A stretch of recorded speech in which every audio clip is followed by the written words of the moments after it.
Reports now சொந்தங்களுக்கு பணிவான வணக்கம். இன்றைய அரசியல் சார்ந்த நேர்காணலில் நம்மோடு பிரபல அரசியல் விமர்சகர் திரு ரவி டிடிஎஸ் அவர்கள் இணைந்துள்ளார். சார் வணக்கம். சார் வணக்கம். சட்டசபை பயங்கர பரபரப்பாக இருந்தது. அப்புறம் நேற்றைய தினம் தமிழக முதல்வர் திரு ஜோசப் விஜய் அவர்கள் பொதுவாக ஒன்றிய அரசு அப்படின்ற வார்த்தையை பயன்படுத்திட்டு இருந்தார். திமுக எப்படி பயன்படுத்துனுச்சோ அப்படி பயன்படுத்தினார். இப்போ ஒரு இந்திய அரசு அப்படின்ற வார்த்தையை பயன்படுத்துறார். இது நல்ல மாற்றம் அப்படின்னு பாக்குறீங்களா, இல்லை ஏதோ ஒரு இல்லை, நீங்கள் சப்பானின்னு கூப்பிட்டாலும் கோபாலகிருஷ்ணன் கூப்பிட்டாலும் அவன் தான் திரும்ப போகிறான். அது ஒன்றும் பெரிய வித்தியாசம் இல்லை. உங்களுடைய தன்மையும் உங்களுடைய நேர்மையும் தான் அதை காட்டப் போகுது. இந்தியாவை நீங்கள் ஒன்றிய அரசுன்னு சொல்லுவீங்க அப்படின்னு சொன்னால் உங்களுடைய பிரிவினைவாத சக்தி சிந்தனை வெளில வரும். இந்திய அரசுன்னு சொல்லுங்க. இப்போ அந்த சிந்தனை போயிடுச்சா? இப்போ அந்த சிந்தனை போயிடுச்சா? இல்லை, மனமாற்றம்ங்கிறது தானே முக்கியம். உங்களை நான் டெய்லி பார்க்கும்போது காலையில் வணக்கம் சொல்லலை, இன்னைக்கு சொல்கிறேன். என்ன ஆகும்? உங்ககிட்ட கடன் கேட்கலாம், அல்லது உங்கள் வீட்டில் பொண்ணே கேட்கலாம். ஏதோ ஒரு காரணத்துக்காக தானே உங்களுக்கு நான் வணக்கம் சொல்ல போகிறேன். சொல்லாமல் இருந்தவன் ஏன் திடீர்னு சொல்ல போகிறேன்? இதெல்லாம் நான் ஒன்னேன்னு சொல்லட்டுமா? நீங்கள் கூட ஒரு வார்த்தையை பயன்படுத்துனீங்க, சட்டசபை பயங்கர பரபரப்பாக. ஈரான் ஈராக்கு, இஸ்ரேல் ஈரான் வாழ்க்கை பயங்கர பரபரப்பாக நடக்குது. எப்படி குண்டு போட்டான் பார்த்தியா? இவன் எப்படி திருப்பி அடிச்சான் பாரு. நமக்கு என்ன பிரயோஜனம்? டீ 20 ரூபா ஆயிடுச்சு, ஹோட்டல் பில்ல 20 ரூபாய் ஏறிடுச்சு. அந்த பரபரப்புனால நமக்கு என்ன பிரயோஜனம்? நம்ம விலைவாசி ஏறிச்சு. பெட்ரோல்லேருந்து, அதாவது ஆட்டோலேருந்து போகக்கூடிய எந்த வாகனத்துலேயும் கேஸ் விலையை சொல்கிறான்.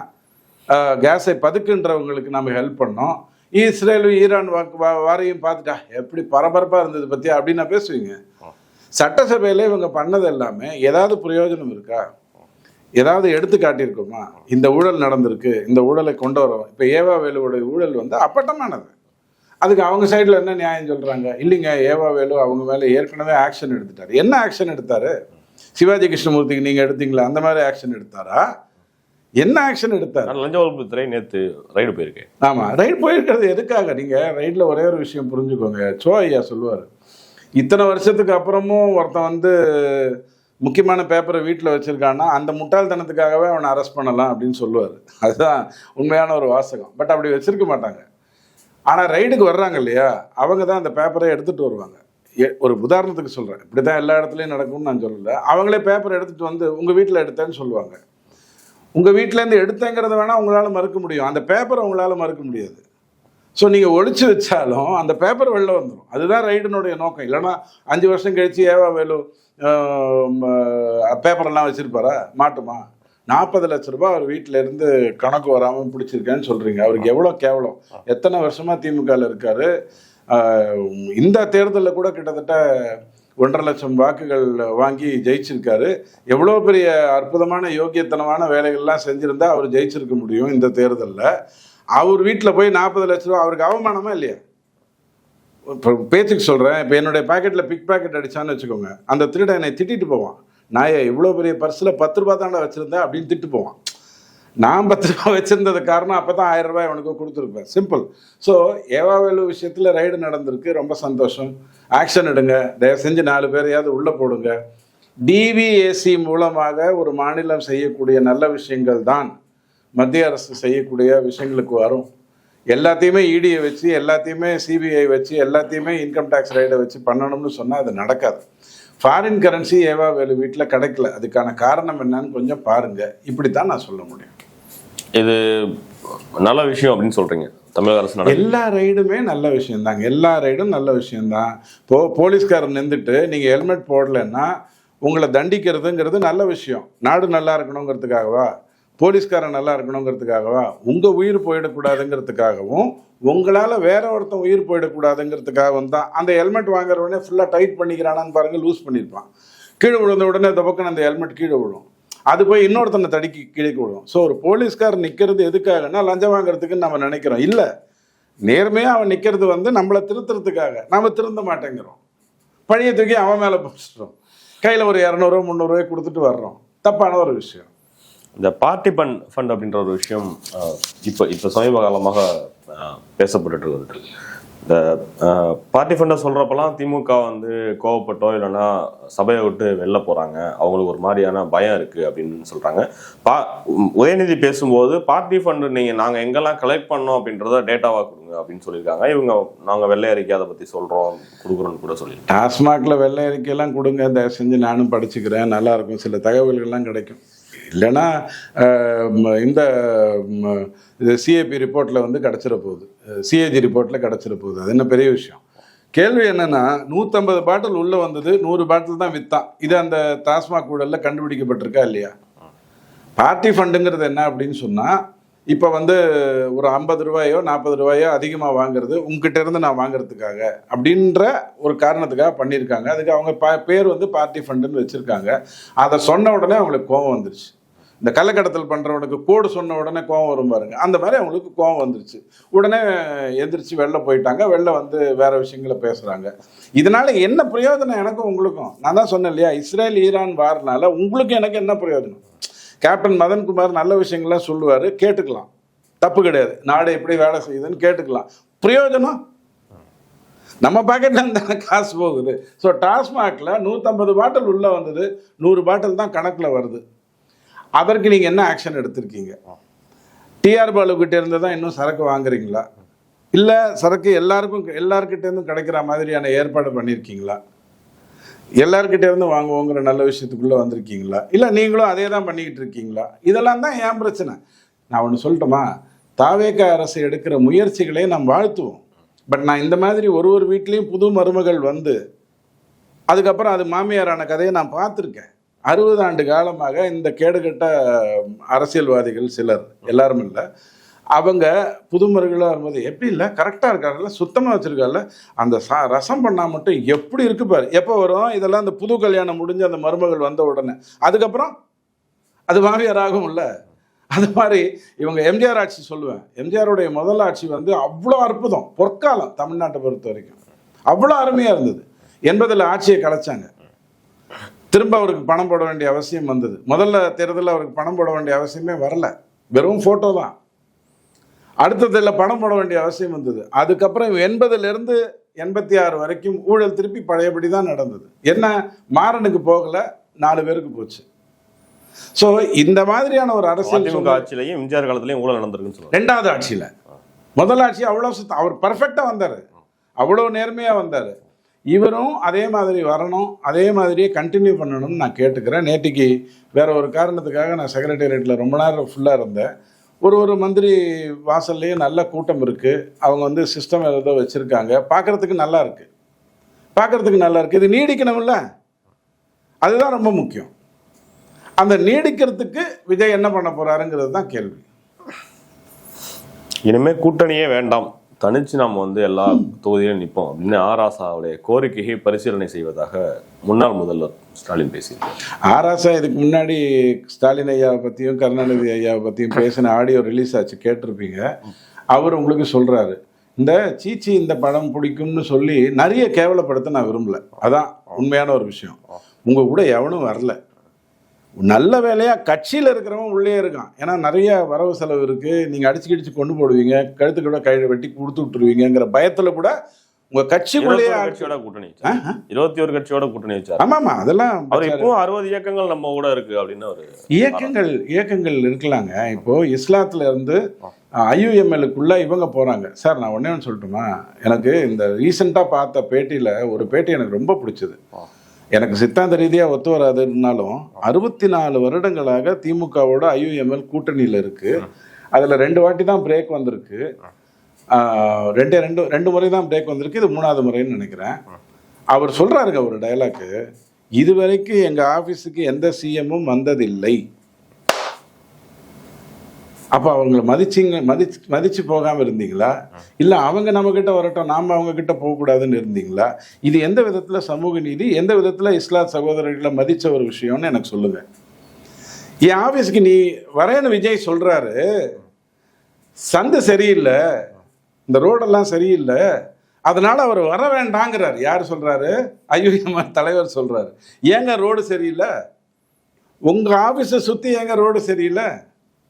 60 வருஷமாக நீங்கள் திமுகவோட இருந்து என்னத்தை பண்ணீங்க? விஜயால கூட வர முடியல, அப்புறம் எப்படி டொனால்ட் ட்ரம்ப் வருவாரு? இல்லை எப்படி வேற இவங்க வருவாங்க நம்ம நாட்டுக்குள்ள? அப்போ ரோடு சரியில்லை, பாதை சரியில்லை, சந்து பந்துல இருக்கீங்க. இதை கூட திமுகவோட இருந்து உங்களால சாதிக்க முடியல. நம்பர் 1, திமுக உங்களை மதித்து உங்க ஆபீஸ்க்கு வந்ததில்லை. கருணாநிதி வந்ததில்லை, அண்ணாதுரை வந்ததில்லை, ஸ்டாலின் ஐயா வந்ததில்லை, உதயநிதி வராமல் பார்த்துக்கோங்க, இருக்கிறது காணாமல் போயிடும். அப்போ இந்த மாதிரியான ஒரு அவல நிலையில வச்சுக்கிட்டு இருந்தீங்கன்னா கூட்டணி எப்படி உங்ககிட்ட வரும்? பார்த்தான், டக்குன்னு கிடச்ச உடனே ஜம்ப் பண்ணி எல்லாரும் ஓடி போயிட்டான். இப்போ போய் எனக்கு இனி கூட்டணி தேவையில்லைன்னா யார் வரேங்கிறாங்கிறது தானே முக்கியம்.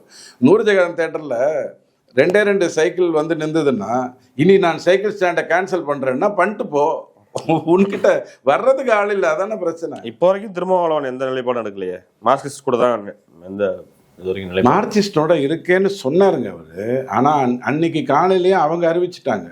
இவர் சாயங்காலம் 5:30 மணி வரைக்கும் வெயிட் பண்ணார். ஏன்னா இவருக்கு சிக்னல் வந்தது, அதிமுக உடைச்சிட்டோம், இதுக்கப்புறம் நீங்கள் போய் சீக்கிரம் கொடுத்துருங்க, இல்லைன்னா அவன் 25 பேர் ஓடி போயிடுவான், அப்புறம் நம்ம போகிறதுக்கே மதிப்பு இல்லாமல் போயிடும்னு உடனே டவால்னு வந்து இவர் கொடுத்த. திருமாவளவன் ஐயா ஏதோ ஒரு நல்ல நோக்கத்தோட அரசியலுக்கு வந்தவர். அந்த நோக்கம் எனக்கு பிடிக்கல, அந்த சித்தாந்தம் எனக்கு பிடிக்கலன்னாலும் அவர் அரசியலில் உழைச்சி மேலே வரணும்னு நினைக்கிறவர், மாற்றி மாற்றி பேசுவார்.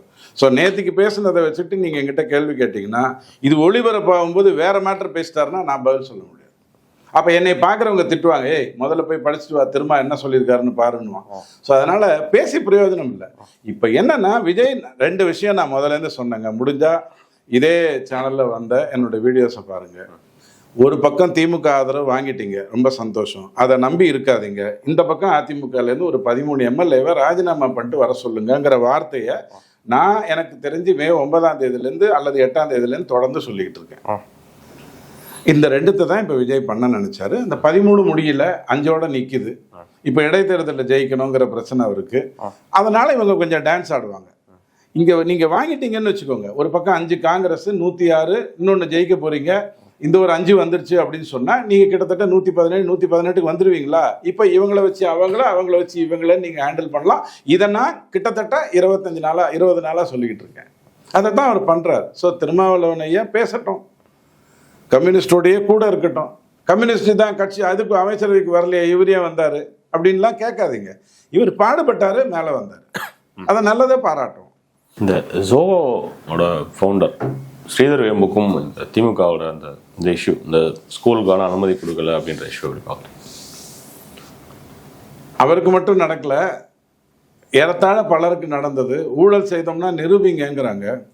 டிவியில் விவாதங்கள் எல்லாம் பேசுகிறவங்க நிரூபிங்க எங்கே நிரூபிக்கிங்க அப்படிங்கிறாங்க. ஒரு லேடி பத்திரிகையாளர் நேற்றுக்கு நான் பார்த்தேன், சிரிக்கிறாங்க. தாவேக்காலேருந்து பேசினா இவங்களுக்கு ஒரு சிரிப்பு வருது. பட்டவர்த்தமாக நடந்த உங்கள் முன்னாடி ஸ்ட்ரெயிட்டாக காட்டின விஷயம், கான்வென்ட் ஸ்கூலுக்கு எந்த ஸ்கூலுக்குமே அப்ரூவல் வேணுமா, அதுக்கு வந்து நீங்கள் இவ்வளோ பணம் கொடுக்கணும், அதுக்குன்னு ஒரு ஆஃபீஸ் இருக்குது, அந்த ஆஃபீஸில் போய் பணம் கொடுக்கணும், கண்டுபிடிச்சி வெளில சொல்லியிருக்காங்க. இதை நிரூபிக்க வேண்டிய வேலை மட்டும்தான் இருக்குது. அப்போ கான்வென்ட் ஸ்கூல் அந்த 3 லட்ச ரூபாய் கொடுத்துருந்தானா அதை யார்கிட்டேருந்து வாங்கியிருப்பான்? படிக்கின்ற மாணவர்கள்கிட்ட தானே வாங்கியிருப்பான். கொக்கோ கோலாவுடைய விளம்பரம் பார்த்துட்டு சூப்பர் விளம்பரம் அப்படின்னீங்கன்னா ₹1 ஏறிடும். நீங்கள் குடிக்கிற கோகோ கோலாவில் ₹1 ஏறிடும், இல்லைன்னா ₹40, ₹50 ஆகிடும். நீங்கள் தான் அந்த விளம்பரத்துக்கு பணம் கொடுக்குறீங்க. அவன் அந்த லஞ்ச பணம் இருக்கு இல்லையா, அவன் வாங்கினான்ல, அதுக்கு பணம் கொடுத்தது அந்த பள்ளியில் படிக்கின்ற மாணவர்கள். அப்படித்தான் நீங்கள் அந்த பிரச்சனையை பார்க்கணும். அப்போ ஸ்ரீதர் வேம்பு ரொம்ப நாளாகவே அவருக்கு என்னங்க, அவர் ராஜ வாழ்க்கையை அவரால் வாழ முடியும், உழைப்பால மேலே வந்தவர், ரொம்ப 4-5 பேர் சேர்ந்து அற்புதமாக வேலை செஞ்சு மேலே வந்தவர். அவர் ஒரு ஸ்கூல் நடத்தணுங்கிறாரு, அவர்கிட்ட நீ பணம் லஞ்சம் வாங்குறியா, வெக்கமா இல்லையா அப்படின்னு நான் கேட்கலாம். நீங்கள் அதுக்கு விமர்சன பொருள் கொண்டு வருவீங்க. நல்ல வேலையாக அவர் ரொம்ப நேர்மையான ஒரு வாழ்க்கையை வாழ்ந்துட்டார். சாதாரணமாக ஒரு பணக்கார மாதிரி எங்கேயோ கொஞ்சம் முன்ன பின்ன ஆயிடுச்சுன்னு வச்சுக்கோ, அதை சொல்லியிருப்பீங்க. பிரச்சனை எனக்கு அது இல்லைங்க. நீங்கள் கொடுத்த லஞ்சத்தை இந்த அரசு கண்டுபிடிச்சு கொடுத்துருக்கு, ரொம்ப சந்தோஷம். ஆனால் அந்த லஞ்ச பணத்தை கட்டியதெல்லாம் என்னுடைய கல்லூரி மாணவர்கள், ஸ்கூல் மாணவர்கள். ஸ்ரீதர் வேம்புக்கு நீங்கள் அந்த மாதிரி பண்ணணும்னு நினைக்கிறீங்க. ஒரு பக்கம் திமுக சொல்கிறதும் நம்ம வந்து அதை ஏற்றுக்கிற மாதிரி தானே இருக்குது. அது வந்து ஒரு விஷயத்த குற்றச்சாட்டு வைக்கிறீங்க அப்படின்றத, குற்றச்சாட்டுன்றது யார் மேலே வேணாலும் வைக்கக்கூடிய விஷயம் தானே. ஆனால் நிரூபிச்சாதானே அதை நம்ம பணம் வாங்கினாங்கிறத, அங்கே ஒரு ஸ்கூல்னு ஒன்று, ஒரு ஆஃபீஸ் ஒன்று இருந்தது, அந்த ஆஃபீஸில் தான் எல்லாரும் போய் பணம் கொடுத்தாங்கங்கிறத கஜேந்திர பாபு வேணால் சொல்ல மாட்டார். ஏன்னா அவர் திமுக ஆள். மற்றவங்க சொல்லுவாங்களா இல்லையா? மீடியா என்னங்க பண்ணியிருக்கணும்? உடனே ஒரு 10 பேர்கிட்ட போய் 10 ஸ்கூலில் போய் நீங்கள் பணம் கொடுத்தீங்களான்னு கேட்டிருக்கணுமா வேண்டாமா? அவனே வந்து சொல்லணும்னு ஏன் நினைக்கிறீங்க? ஒரு உதாரணத்துக்கு சொல்கிறேன். ஒரு பெண்ணை வந்து அசிங்கப்படுத்திட்டீங்க, பாலியல் துன்பம் பண்ணிட்டீங்க. அந்த பொண்ணு உடனே வந்து புகார் கொடுக்கணும்னு நீங்கள் எப்படி நினைப்பீங்க? அவங்க வீட்டில் அவங்க அப்பா, அவங்க சித்தப்பா எல்லாரும் தடுப்பாங்க. அதை மீறி அந்த பொண்ணு வந்து கொடுக்கணும். ஒரே ஒரு புகார் வந்ததுன்னு வச்சுக்கோங்க, பெண்ணுக்கிட்ட இருந்து 10,000 பேர்கிட்டேருந்து வரலன்னு அர்த்தம். 10,000ல் ஒரு பொண்ணு தான் தனக்கு நடந்த தப்புக்கு தண்டனை வாங்கி கொடுக்கணுங்கிற எண்ணத்தை கொடுக்கும். லஞ்சத்தை கொடுத்தவன் எப்படிங்க வெளில வந்து சொல்லுவான்? அவனை சொல்ல வைக்கணும், அவனுக்கான வசதிகளை பண்ணி கொடுக்கணும். நீங்க போய் மீடியா அவங்ககிட்ட பேட்டி எடுத்து நீ கொடுத்தியா, எவ்வளோ கொடுத்த, யார்கிட்ட கொடுத்த அப்படின்னு கேட்கணும். 4 கேள்விக்கு ஒரு கேள்விக்கு பதில் வந்தாலே போருவேன். ஒரு சில விஷயங்களை நான் சொல்றேன். இப்ப ஜெகத்ரட்சன் ஐயா பல் டாக்டர், பல் மருத்துவமனை, அங்க வந்து ஒரு மார்ச்சுவரி சம்பந்தமே இல்லை. அந்த மார்ச்சுவரிக்குள்ளேருந்து நான் பணத்தை எடுக்கிறேன். மார்ச்சுவரிக்குள்ள எதுக்கையா பணத்தை வைக்கிற? சாதாரண கேள்வி தானே. இதுக்கு எதுக்கு பெரிய அறிவார்த்த சிந்தனை இல்லை, ஜட்ஜெல்லாம் உட்காந்து தீர்ப்பு கொடுக்கணுமா? பார்த்தாலே தெரியுமா எதுக்குடா அங்கே வச்ச? இவ்வளோதானே மேட்ரு. இங்கே பட்டவர்த்தமாக தெரிஞ்சது தானே. அதைத்தான் அவர் ஸ்ரீதர் வேம்பு வாழ்த்தி சொல்கிறாரு. அவர் அரசியல் பேசணுங்கிறதுக்காக வரலையே. அரசியல் பேசுவதற்கு முன்னாடி தென்காசியில் என்னென்னலாம் பண்ணணுமோ அது ரொம்ப சிம்பிளாக அழகாக கடந்த 5 வருடங்களாக செய்து கொண்டிருக்கிறார். அவருக்கு என்ன ராஜ வாழ்க்கை வாழ தெரியாதா? ஆராசா மாதிரி வாழ முடியாதா அவரால்? விமர்சனங்கள் எல்லாமே நீ தீர்ப்பு வந்ததுக்கு அப்புறம் தான் விமர்சிக்கணும் அப்படின்னு சொன்னா தீர்ப்புக்கு உதவ போறது யாரு? தீர்ப்புக்கு பிரஷர் கொடுக்க போறது யாரு? நீங்க கத்தினா தானே நான் ஆபரேஷன் ஒழுங்கா பண்ணுவேன், இல்லைன்னா மாத்தி பண்ணிட்டேன்னா என்ன டாக்டர் பண்றீங்க? காலில் ஆபரேஷன் பண்ண வெளிக்கவே இல்லை, மாத்தி காலில் பண்ண எப்படி வெளிக்கும்? நீ கத்தினா தானே தெரியும். ஆக இந்த மாதிரியான விஷயங்களுக்குள்ள திமுக, என்னுடைய நோக்கம் வந்து திமுக விமர்சிக்கிறது இல்லைங்க, சலிச்சு போச்சு. 60 வருஷமா அவங்க அநியாயம் பண்ணிட்டு இருக்காங்க, திருட்டுத்தனம் பண்றாங்க, ஏமாத்து வேலையை பண்றாங்க. அத்தனையும் மீறி அவங்க திரும்பி ஆட்சிக்கு வர்றாங்க. நல்ல வேலையா 2வது முறை ஆட்சியில் உட்கார்ந்ததுல சந்தோஷம். இது எத்தனை நாளைக்கு விமர்சிக்கிறது? பட்டவர்த்தமா தெரிஞ்ச உண்மை தானே. ஒன்றும் வேணாங்க, மின்சார இது கொடுக்குறாங்க, வெள்ளரிக்கை கொடுக்குறாங்க. அதிமுக வாங்கிய கடனுக்கு தான் நாங்கள் வட்டி கட்டினோம். முட்டாள்தனமா இல்லை? 2001 to 6 2800 கோடி வாங்கியிருக்காங்க. 2006 to 11 25,000 கோடி ஆயிடுச்சு. ஏன்னா 2500க்கு வட்டி கட்டுறதுக்கு 25,000 கோடி பணம் தேவைப்பட்டுதான். இந்த 25,000 கோடி நீங்க மாத்திட்டீங்கல்ல, அப்படியே டப்புன்னு அது 50,000 ஆகுது, அப்படியே அது வந்து 80,000 ஆகுது. அப்ப கூட பாருங்க, 2011 இருந்து 2021 வரைக்கும் வாங்கிய கடன் அதுக்கு மேல இருக்கு 2021 to 2025. அப்ப நீங்க ஆட்சிக்கு வந்து மின்சார வாரியத்தில் இருக்கக்கூடிய எல்லா டிரான்ஸ்ஃபார்மருக்கும் வெள்ளை பெயிண்ட் அடிச்சிங்க, நாங்க மட்டும் அதை வந்து துருப்பிடிக்க வச்சோமா? சாதாரணமா ஒரு வெள்ளை அறிக்கை கொடுக்குற தகவல் இருந்து பேச முடியாது. ஆனா கேட்டு என்ன பிரயோஜனம்? நான் தொடங்கிய பிரச்சனைக்கே வரேன். இஸ்ரேல் ஈரான் வாரனால உங்களுக்கு என்ன பிரயோஜனம்? அதுல சுவாரஸ்யமான விஷயங்கள் பற்றி நீங்க கேட்டு என்ன பிரயோஜனம்? உங்க டீ விலை ஏறிடுச்சு, அதுதான் பிரச்சனை. ஆக இந்த மாதிரியான விஷயத்துல நீங்க பேசும்போது உங்களுக்கு ஒண்ணு மட்டும் புரிஞ்சுக்கோங்க, வாழ்க்கையில் மீண்டும் நானோ அல்லது என்னை சார்ந்தவர்களோ திமுகவுக்கு ஓட்டு போடக்கூடாது. இதுதான் மைண்டுக்குள்ள போய் இறங்கணுமே ஒழிய, விஜய் வந்துட்டாரு தேவதூதர், இவரை பிடிச்சிருவாரு, உள்ள தூக்கி போட்டுருவாரு, பிரயோஜனம் இல்லை. எல்லாருமே அவர் காட்டி அந்த செய்கையை உட்கார்ந்து விமர்சிச்சுட்டு இருக்காங்க. எனக்கு இந்த ஊடகங்கள் புரியல. ஏன்னா அதுதான்டா நான் மேட்ரு. 3 நாளா ஆளுநர் உரையில விஷயங்கள் பேசப்பட்டிருக்கு. அவங்க வந்து ஒரு நிதி வெள்ளரிக்கை கொடுத்ததாக சொல்றாங்க. அந்த நிதி வெள்ளரிக்கையை பார்த்தா வெள்ளரிக்கை மாதிரியே தெரியல, அந்த வெள்ளரிக்கையை பார்த்தா வெள்ளை கொடி மாதிரி தான் தெரியுது. அதுல கேள்வி கேளுங்க, அதை பற்றி பேசுங்க. எதற்கு உட்கார்ந்துட்டா ஏய் ஊய் கத்துறான், அதை பேசுங்க. இதுதானா உனக்கு மேட்ரு? Saving matter? அதுவும் தாடி வச்சிருக்கிற முதலமைச்சர்கிட்ட வருத்தமா இருக்கு. எங்களோட இணைந்து பல்வேறு கருத்துக்களை பயன்படுத்தி நன்றி.